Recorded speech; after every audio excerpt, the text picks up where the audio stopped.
«Déjanos entrar, por favor, nos vamos a morir», gritaba la niña con los pulmones ardiendo por el aire gélido del ajusco, mientras sus pequeñas manos golpeaban desesperadamente la madera reforzada de una mansión que parecía más una fortaleza que un hogar.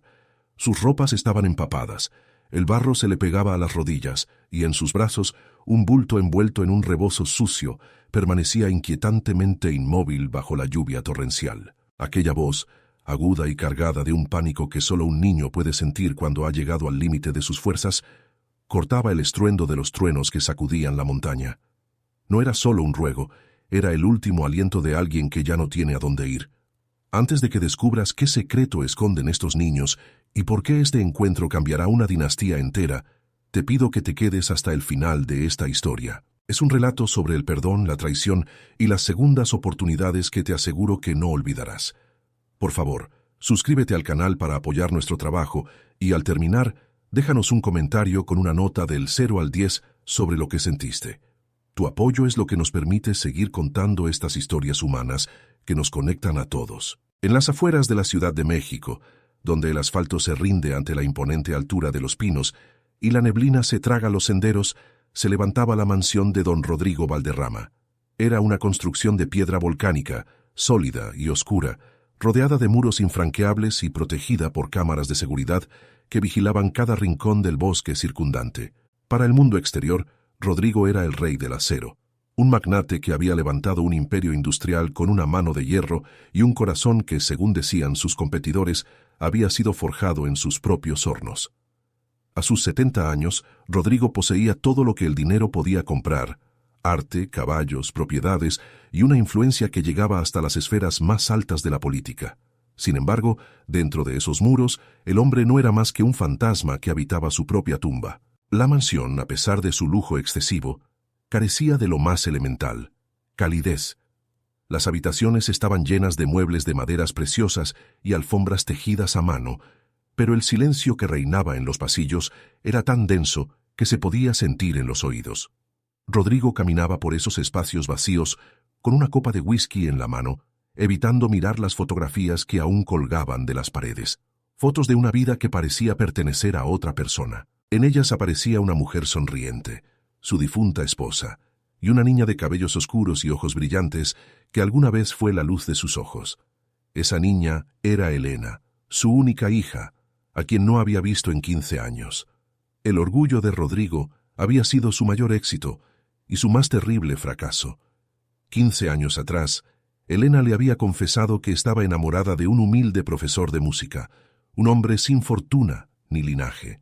Rodrigo, ciego por la soberbia y convencido de que su hija merecía a alguien de su misma clase social, le dio un ultimátum: o dejaba a ese muerto de hambre o se olvidaba de que tenía un padre.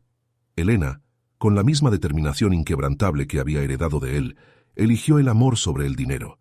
Aquella noche Rodrigo la desterró, borrando su nombre de su testamento y prohibiendo que se mencionara en su presencia. Desde entonces, el rey del acero se había vuelto más duro, más solitario y más miserable, refugiado en una rutina de trabajo implacable y noches de insomnio donde el remordimiento lo carcomía lentamente. Esa noche, una tormenta atípica azotaba el Ajusco. La lluvia no era simplemente agua cayendo del cielo, era una cortina de hielo que calaba hasta los huesos y hacía crujir las ramas de los pinos como si fueran huesos quebrándose. Rodrigo estaba en su estudio, un refugio de paredes forradas de cuero y estantes llenos de libros que nunca leía. El viento aullaba en las chimeneas, pero él estaba acostumbrado a la furia de la naturaleza. Lo que no esperaba era el sonido que emergió por encima del caos climático: unos golpes, secos, rítmicos y desesperados. Al principio, pensó que era una rama golpeando la ventana, pero los golpes persistían, viniendo de la entrada principal. Frunció el ceño, dejando su vaso sobre el escritorio de caoba. Nadie subía hasta su propiedad sin una cita previa, y mucho menos en medio de una tempestad que había dejado intransitables los caminos de la montaña.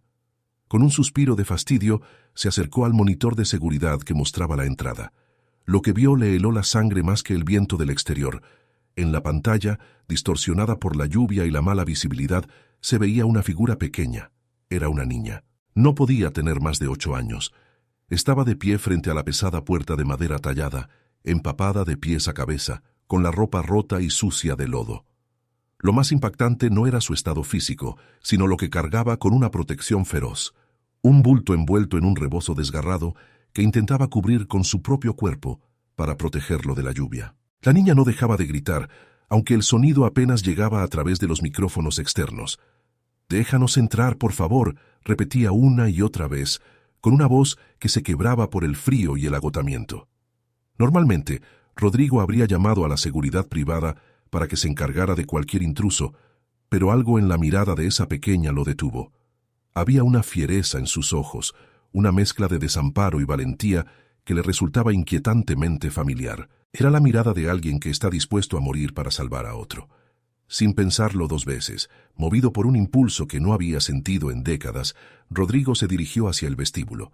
Sus pasos resonaban en el mármol frío, mientras sus manos, marcadas por la edad, temblaban ligeramente al quitar los pesados cerrojos de la puerta. Al abrirla, la tormenta entró con toda su furia en la elegante mansión, pero Rodrigo no sintió el frío.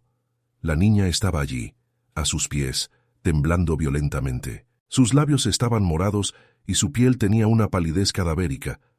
Al verlo no pidió dinero, no pidió comida, simplemente se desplomó hacia adelante, cayendo de rodillas. Rodrigo, en un acto de reflejo, la sostuvo antes de que su cabeza golpeara el suelo. Fue entonces cuando el bulto en sus brazos se movió ligeramente. Era un bebé, de apenas unos meses de vida, cuyo rostro comenzaba a tomar un tono azulado por la hipotermia. «Ayúdalos», pareció decir el viento, o quizás fue su propia conciencia despertando de un largo letargo. Rodrigo cargó a la niña y al bebé hacia el interior, cerrando la puerta tras de sí con una fuerza que hizo vibrar los ventanales. El silencio regresó a la casa, pero ahora estaba roto por la respiración agitada de la pequeña y los quejidos débiles del recién nacido. Rodrigo los llevó hasta el salón principal, frente a la gran chimenea que siempre estaba encendida, pero que nunca parecía calentar lo suficiente. Mientras buscaba mantas y pedía a gritos a su ama de llaves que trajera leche tibia y toallas, la niña abrió los ojos por un instante. Miró a Rodrigo con una intensidad que lo dejó paralizado. En ese momento, la luz de las llamas de la chimenea iluminó un objeto que colgaba del cuello de la pequeña, oculto hasta entonces bajo sus ropas mojadas. Era un relicario de plata, una pieza antigua y sencilla con la imagen de la Virgen de Guadalupe. Rodrigo sintió que el suelo desaparecía bajo sus pies. Con dedos torpes, se acercó y tomó el relicario. Al darle la vuelta, vio la inscripción grabada en la parte posterior. Su propia letra, capturada en el metal por un joyero hace más de 30 años. «Para mi pequeña Elena, mi tesoro eterno». El rey del acero, el hombre que no se había conmovido ante la quiebra de empresas ni ante la muerte de sus rivales, se derrumbó físicamente. Cayó de rodillas junto a la niña, mientras las lágrimas, contenidas durante 15 años, comenzaban a surcar su rostro arrugado. El peso de la verdad lo golpeó como un mazo. Aquella niña, Jimena, y el pequeño Santi no eran extraños que buscaban refugio por azar. Eran sus nietos. Eran la sangre de su sangre, los hijos de la mujer a la que había condenado al olvido por un orgullo estúpido. El relicario era el puente que Elena había tendido desde el abismo de la miseria para salvar a sus hijos. Pero la presencia de los niños en su puerta planteaba una pregunta aterradora que Rodrigo temía formular. ¿Dónde estaba Elena? ¿Por qué los niños estaban solos en medio de una tormenta en el Ajusco? Jimena, a pesar de su corta edad y su estado de shock, poseía una inteligencia que superaba los años. Su madre, Elena, le había hablado 1000 veces de la mansión en la montaña, describiéndole cada giro del camino, cada árbol distintivo y el diseño de la puerta. Elena sabía que su tiempo se agotaba en aquella humilde vecindad de Iztapalapa, donde la pobreza y la enfermedad habían sido sus únicas compañeras tras la muerte de su esposo, en un accidente que nunca fue debidamente aclarado. Con su último aliento, Elena le había dado el relicario a Jimena y le había hecho una promesa. «Si algo me pasa, corre a la montaña. Tu abuelo es un hombre duro, pero tiene un corazón de acero, y el acero también puede proteger». Jimena había memorizado la ruta con una precisión fotográfica.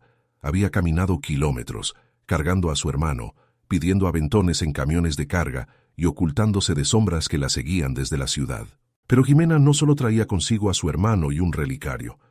En el doble fondo de su pequeña y desgastada mochila, protegidos por un plástico, llevaba un diario y una serie de documentos que su madre había guardado como su posesión más valiosa.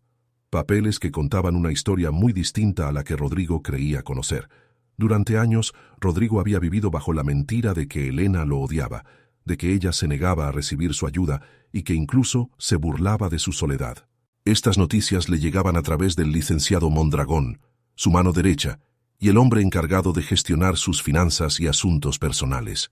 Mondragón era la personificación de la eficiencia, siempre impecable, con trajes a medida y una sonrisa ensayada que inspiraba confianza.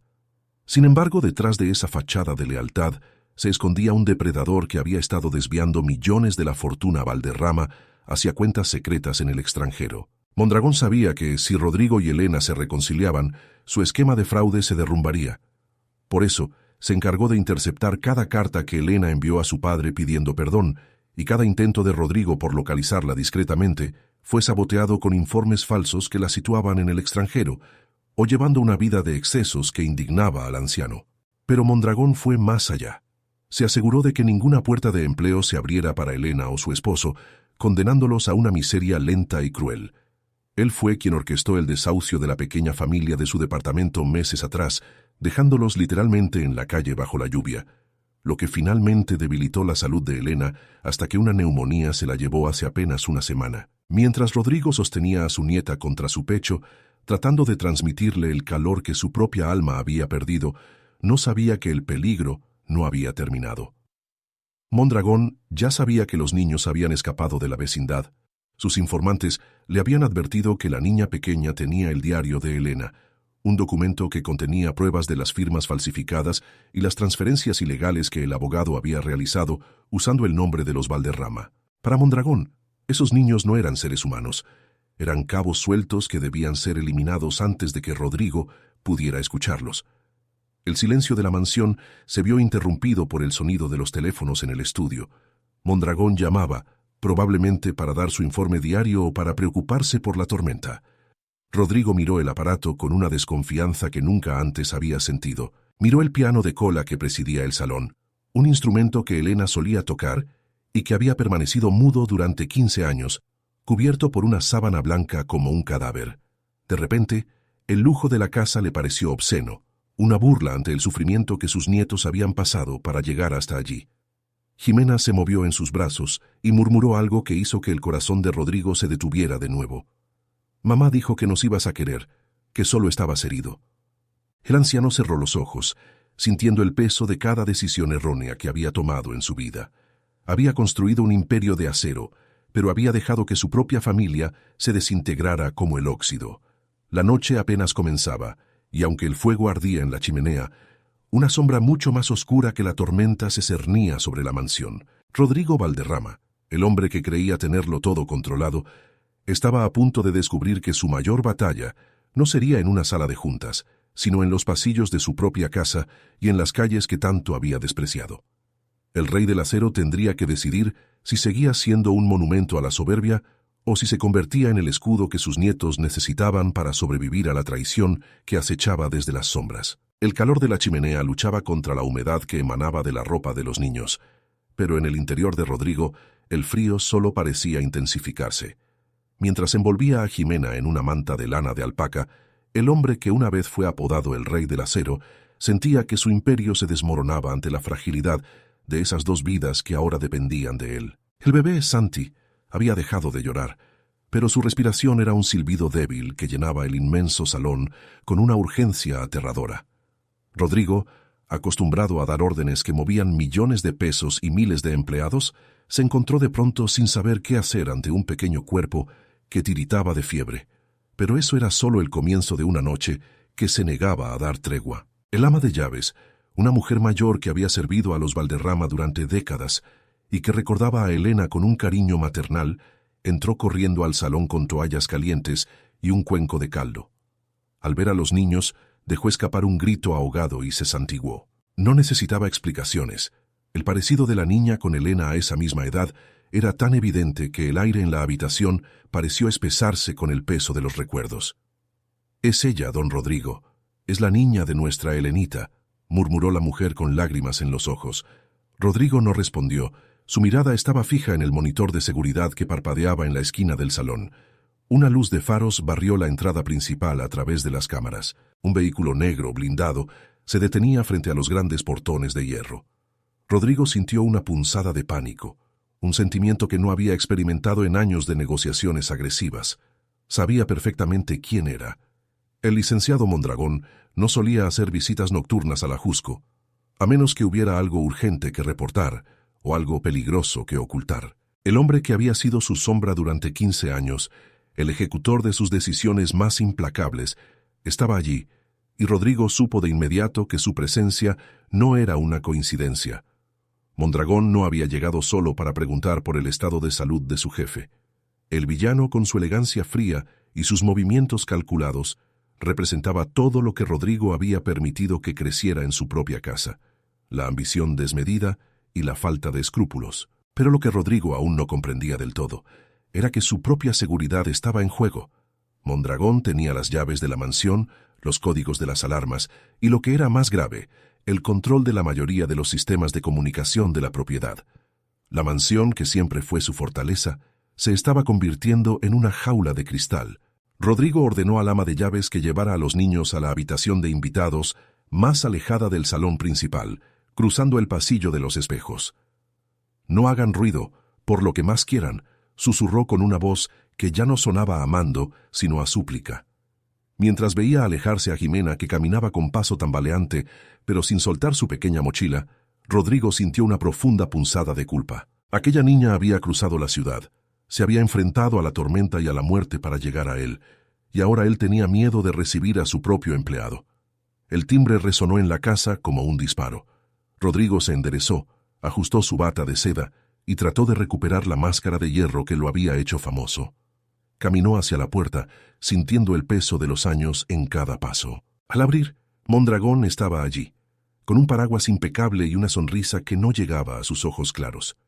«Don Rodrigo, perdone la hora, pero vi movimiento en las cámaras desde mi oficina en la ciudad y me preocupé.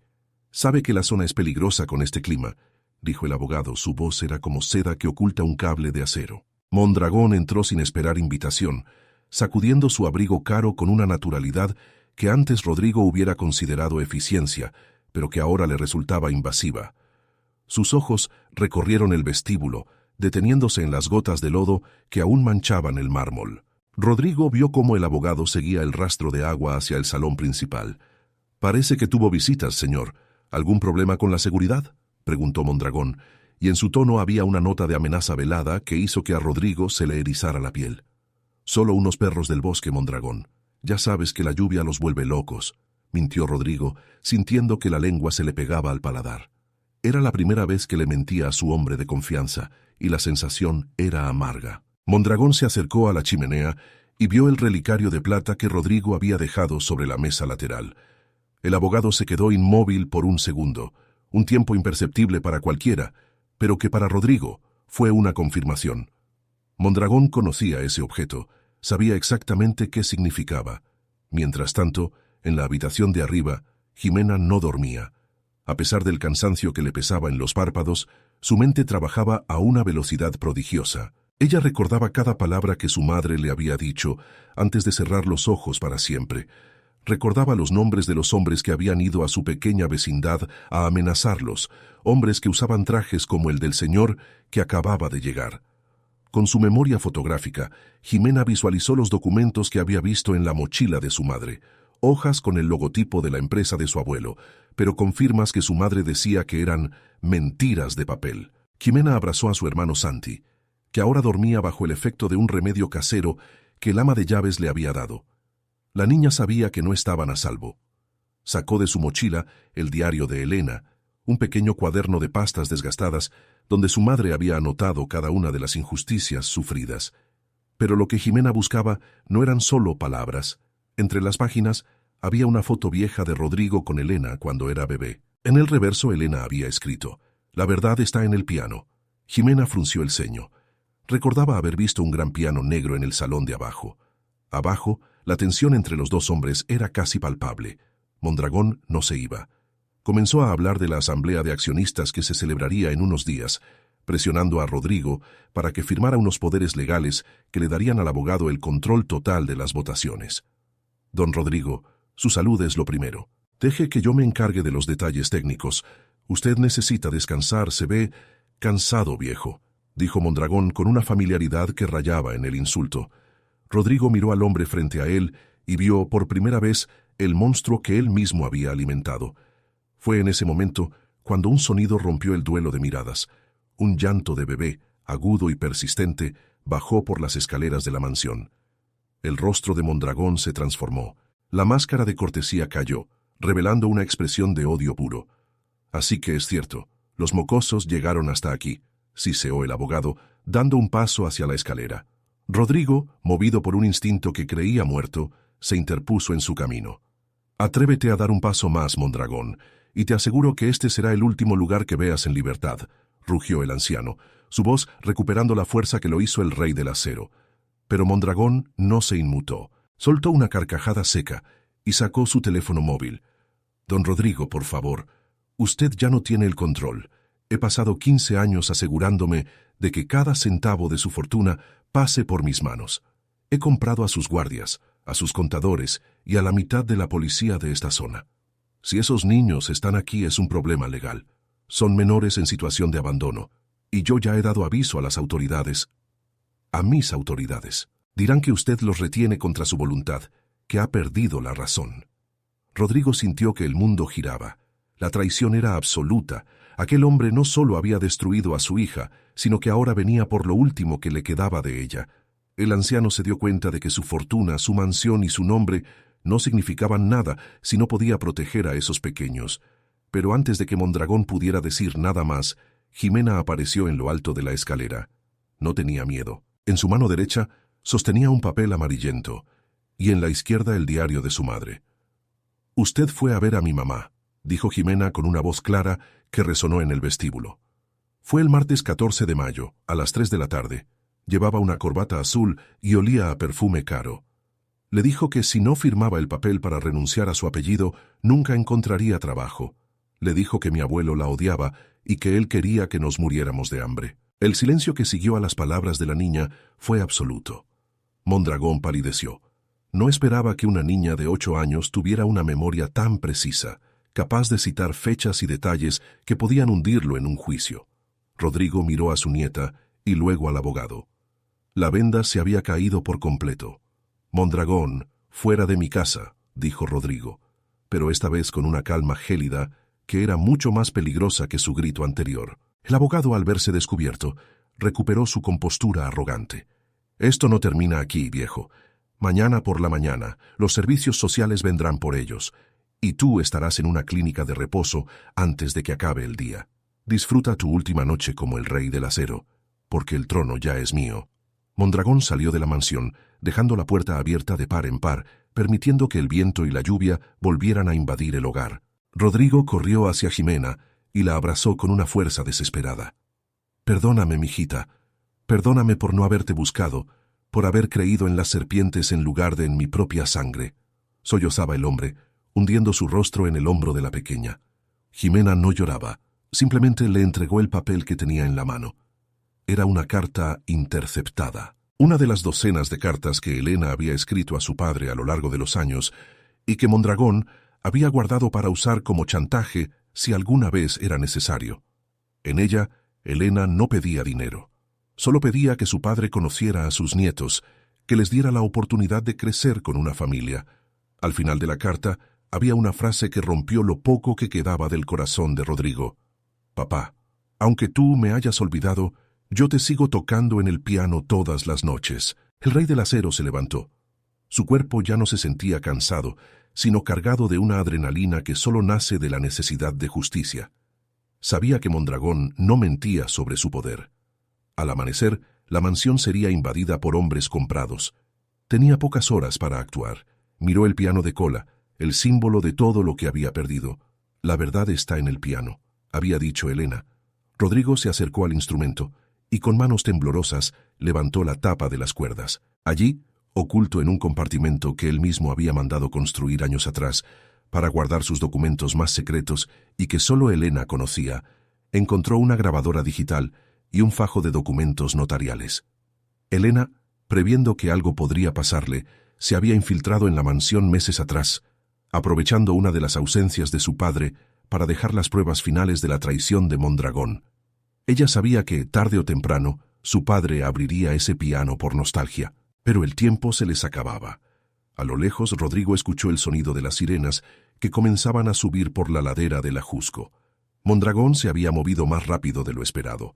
No podía esperar al amanecer. Tenía que huir. Tenía que llevarse a los niños a un lugar donde el poder de Mondragón no pudiera alcanzarlos, un lugar donde pudiera planear su contraataque. Por primera vez en su vida, el millonario que siempre había vivido rodeado de escoltas y lujo, tendría que enfrentarse al mundo real con nada más que su astucia y la ayuda de la gente humilde que alguna vez despreció. «Jimena, despierta al bebé y prepárate», dijo Rodrigo, mientras se quitaba la bata de seda y buscaba ropa vieja de cacería que tenía guardada en un armario. «Nos vamos de aquí». La niña lo miró con curiosidad. «¿A dónde vamos, abuelo?» Rodrigo la miró a los ojos, y por primera vez en 15 años hubo una chispa de esperanza en su mirada. «Vamos a buscar a los amigos de tu madre. Vamos a donde la gente de verdad se ayuda. Vamos a recuperar nuestra vida». Mientras salían por la puerta trasera de la cocina, evitando las cámaras que ahora servían a su enemigo, Rodrigo echó una última mirada a su mansión. Ya no le importaba si la perdía. Había comprendido que su riqueza siempre fue una ilusión de piedra y cristal que lo mantenía ciego. Ahora, bajo la lluvia incesante del Ajusco, cargando a su nieto Santi en un brazo y sosteniendo la mano de Jimena con el otro, don Rodrigo Valderrama se sentía, por primera vez en su vida, un hombre verdaderamente rico. Pero el camino que les esperaba era peligroso, y Mondragón no se detendría ante nada para silenciar la voz de la verdad que Jimena llevaba grabada en su memoria. La lluvia no cesaba, pero para don Rodrigo Valderrama, el estruendo del agua contra el techo de su camioneta vieja era ahora un recordatorio de que seguía vivo.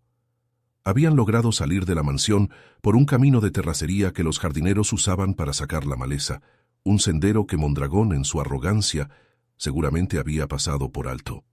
Rodrigo conducía con las manos apretadas al volante, sintiendo cada bache en sus huesos. A su lado, Jimena mantenía a Santi pegado a su pecho, envuelto en una manta que ya empezaba a secarse. El rey del acero, el hombre que alguna vez pensó que el mundo le pertenecía por derecho de conquista, estaba huyendo como un criminal de su propia fortaleza. Pero lo peor estaba por venir. Mondragón no era solo un abogado ambicioso, era un arquitecto de la destrucción que conocía cada debilidad de Rodrigo. Mientras bajaban por las laderas del Ajusco, el anciano veía por el espejo retrovisor las luces de las patrullas que subían hacia su propiedad. Mondragón había cumplido su amenaza. Había denunciado un secuestro o una incapacidad mental.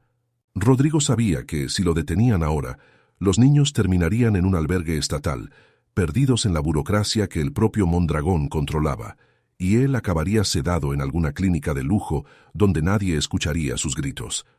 «Abuelo, ¿nos van a atrapar?», preguntó Ximena con una voz tan pequeña que casi se pierde en el rugido del motor. Rodrigo la miró de reojo.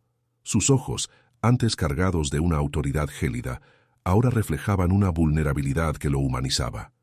«No, mi niña.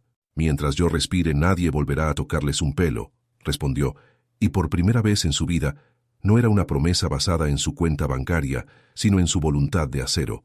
Sin embargo, el obstáculo era real. No tenía dinero en efectivo.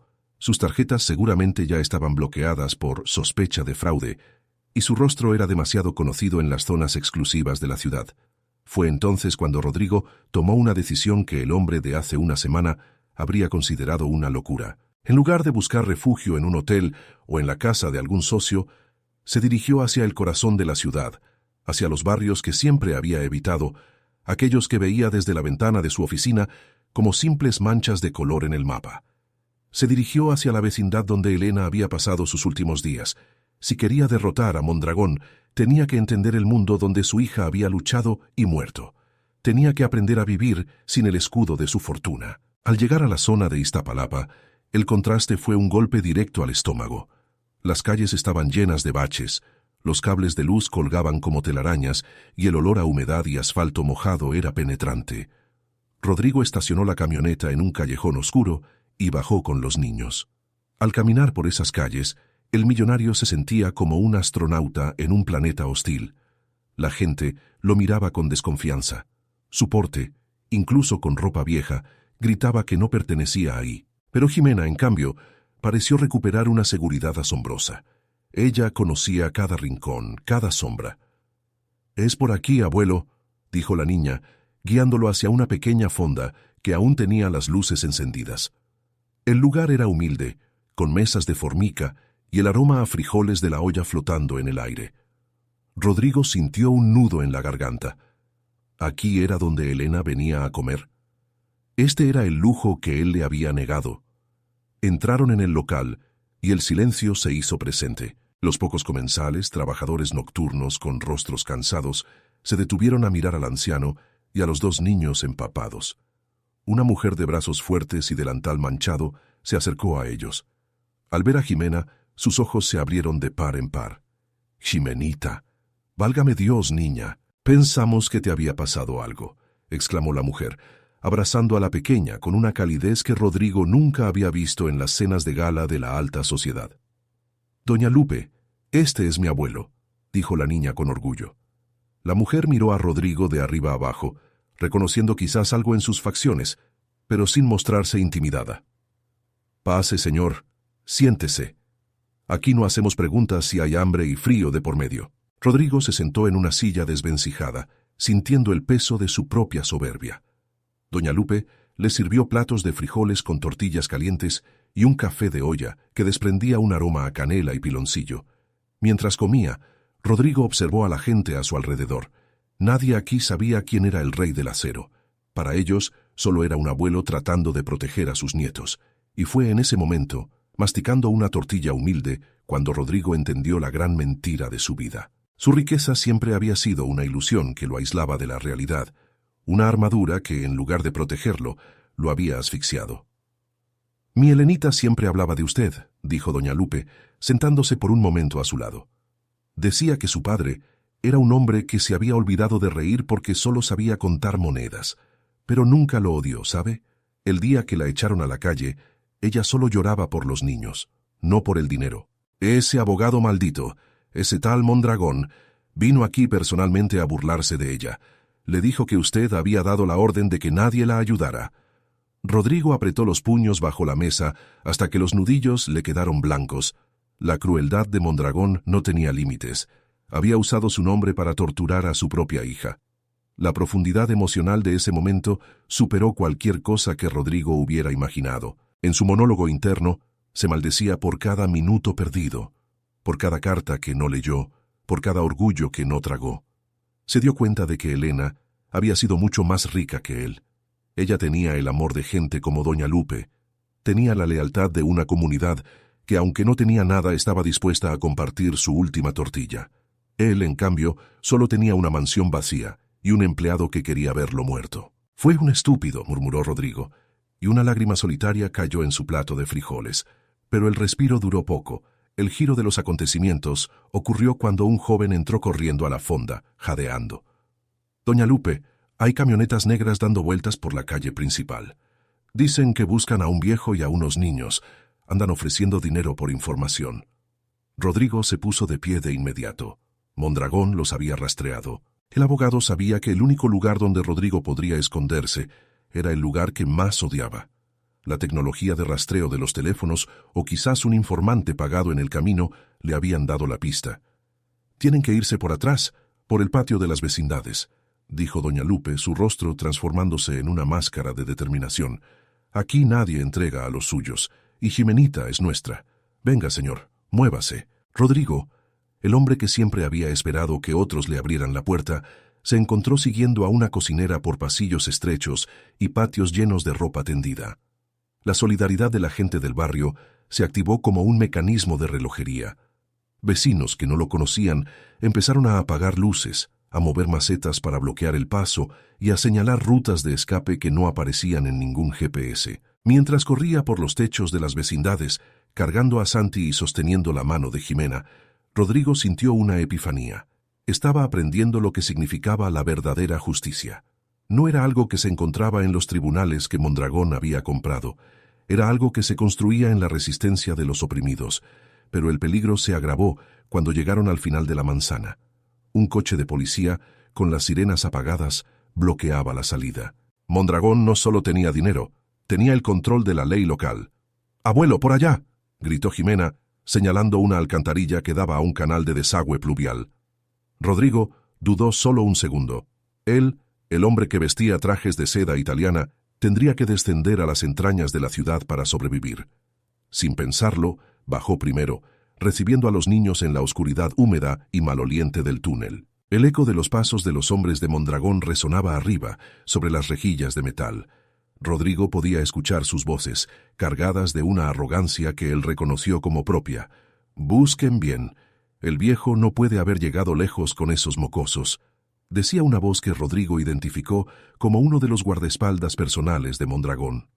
El anciano mantuvo la respiración, protegiendo a Santi para que no llorara. En la oscuridad total del túnel, solo interrumpida por los destellos de las linternas que pasaban por las rejillas, Rodrigo sintió que estaba en el purgatorio. Era el precio que debía pagar por sus años de indiferencia. Fue allí, en medio del lodo y el olvido, donde Rodrigo encontró una nueva pieza del rompecabezas. Jimena, buscando algo en su mochila para iluminar el camino con un pequeño llavero de luz, dejó caer un sobre que Rodrigo no había visto antes. Al abrirlo con cuidado, usando la luz tenue, vio que no eran solo documentos financieros.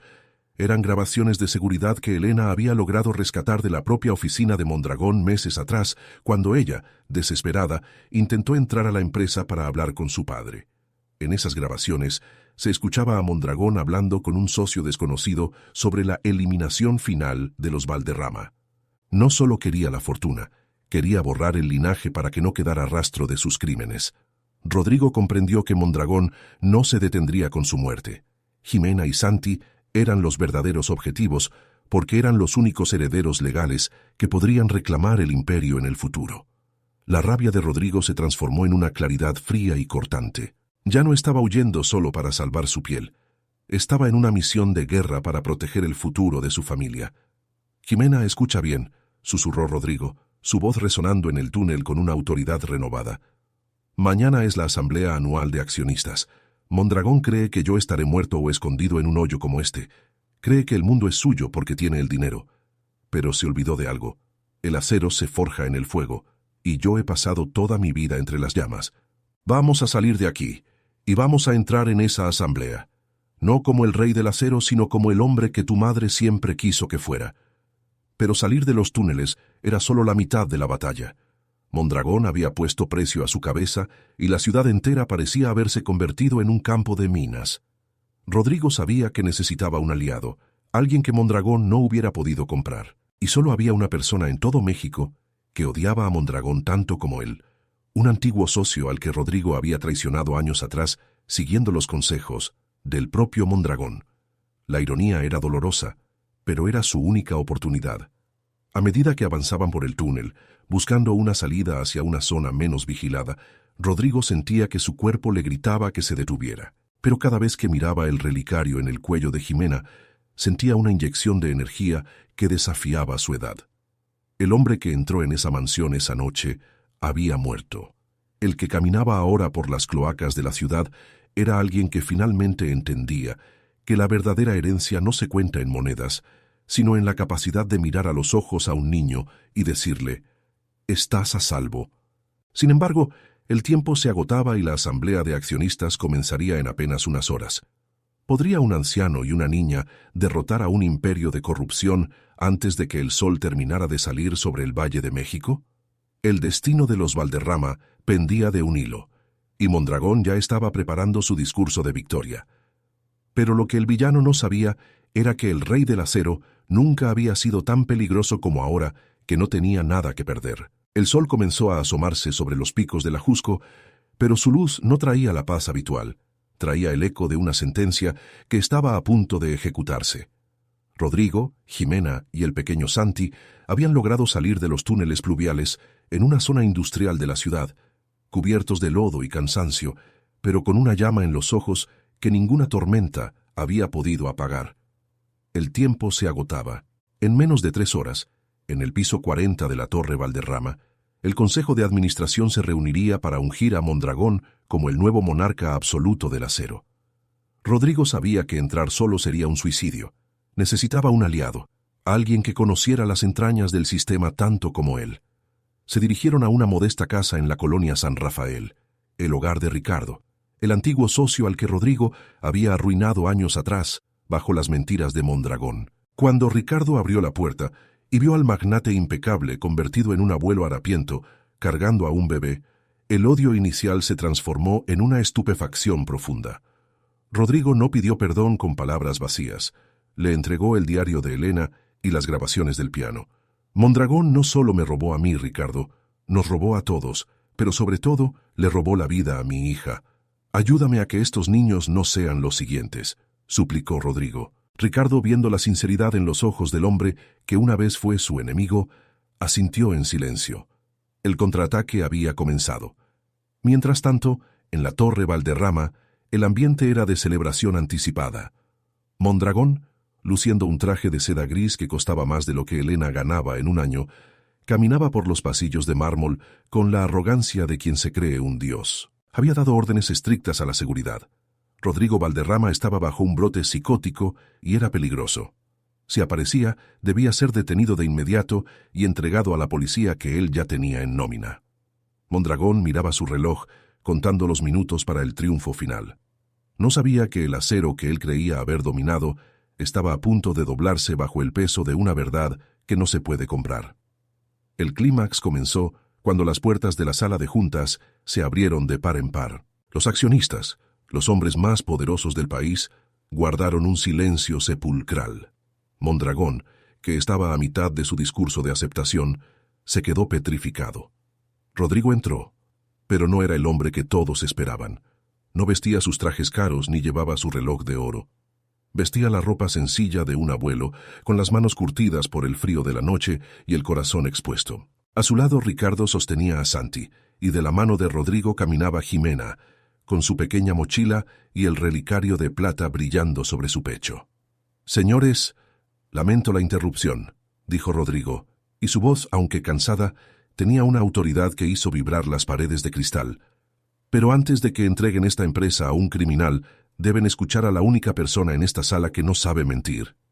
Mondragón intentó reaccionar, gritando a la seguridad que sacaran a los intrusos, pero Ricardo dio un paso al frente y mostró una orden judicial de urgencia que había logrado tramitar gracias a sus antiguos contactos en el Poder Judicial.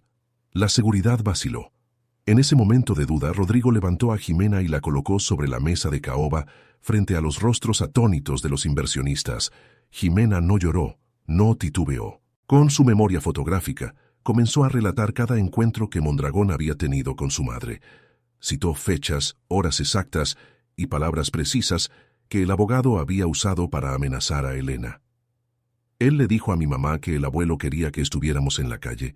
Dijo que si ella moría, él se quedaría con todo porque nosotros no existíamos para nadie, dijo la niña, y su voz clara y pura cortó el aire como una cuchilla. Entonces, Rodrigo activó la grabación que Elena había dejado en el piano. La voz de Mondragón inundó la sala, detallando cómo falsificaría las firmas de Rodrigo para declarar su incapacidad mental y cómo había desviado fondos para asfixiar económicamente a Elena. La caída del villano fue estrepitosa. Mondragón, acorralado por las pruebas y por la mirada de desprecio de sus propios aliados, intentó huir por la puerta trasera, pero se encontró con los flashes de la prensa que Ricardo había convocado y con agentes federales que no pertenecían a su nómina de corrupción.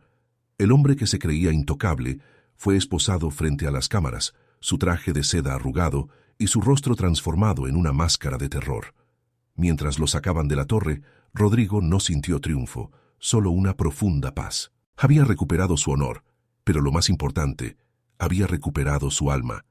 La resolución de la historia no fue una vuelta al lujo vacío.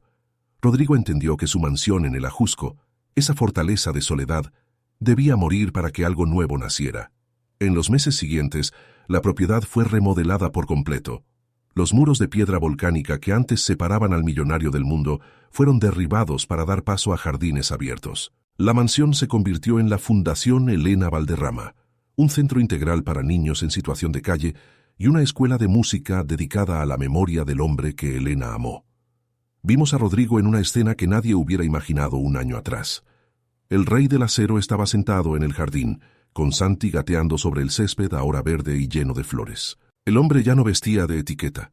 Usaba una guayabera sencilla, y sus ojos, antes gélidos, ahora reflejaban la calidez del sol que se filtraba entre los pinos. Ximena se acercó a él con un cuaderno. Ya no era la niña asustada que golpeaba puertas bajo la lluvia. Era una niña que volvía a soñar, que iba a la escuela y que descubría que su talento para recordar podía usarse para crear y no solo para sobrevivir. El momento más emotivo ocurrió en el salón principal, donde el viejo piano de cola ya no estaba cubierto por una sábana.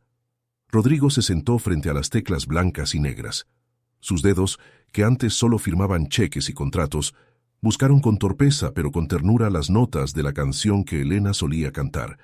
Ximena se sentó a su lado y comenzó a cantar con esa voz que alguna vez desgarró la tormenta, pero que ahora sanaba las heridas del pasado. La música llenó cada rincón de la casa, transformando la antigua tumba en un hogar vibrante de vida. La transformación de Rodrigo fue total. Donó la mayor parte de su fortuna a causas sociales, manteniendo solo lo necesario para asegurar el futuro de sus nietos y el funcionamiento de la fundación.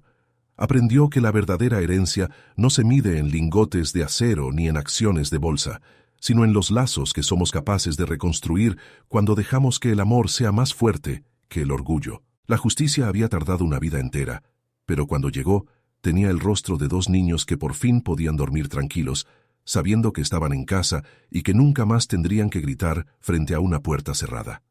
La imagen final de esta historia es poderosa y llena de esperanza. El jardín de la mansión de la Jusco, antes seco y gris, estaba lleno de niños jugando y de música flotando en el aire. El sol de la tarde bañaba la montaña con un resplandor dorado, y Rodrigo, abrazando a sus nietos, miró hacia el bosque. Por un momento, creyó ver la silueta de Elena entre los pinos, sonriendo, sabiendo que su sacrificio no había sido en vano y que su padre finalmente había encontrado el camino de regreso al corazón. El rey del acero había entendido que el metal más valioso es aquel que se funde para crear puentes, no muros. Si esta historia de redención y justicia te ha tocado el corazón, te pedimos que te suscribas a nuestro canal. Aquí creemos que cada relato tiene el poder de cambiarnos un poco, de recordarnos que nunca es tarde para pedir perdón y que la verdadera riqueza está en quienes amamos. Por favor, déjanos un comentario y dinos qué te pareció esta historia, dándole una calificación del 0 al 10. Leemos cada uno de sus mensajes porque ustedes son la razón por la que seguimos contando estas historias. Gracias por acompañar a don Rodrigo, a Ximena y a Santi hasta el final de su viaje. Nos vemos en la próxima historia, donde la realidad y la emoción se encuentran para recordarnos lo que significa ser humanos.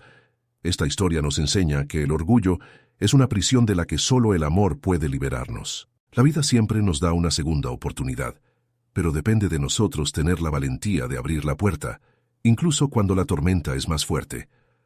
Duerman tranquilos, sabiendo que la justicia siempre encuentra su camino hacia la luz. Hasta pronto.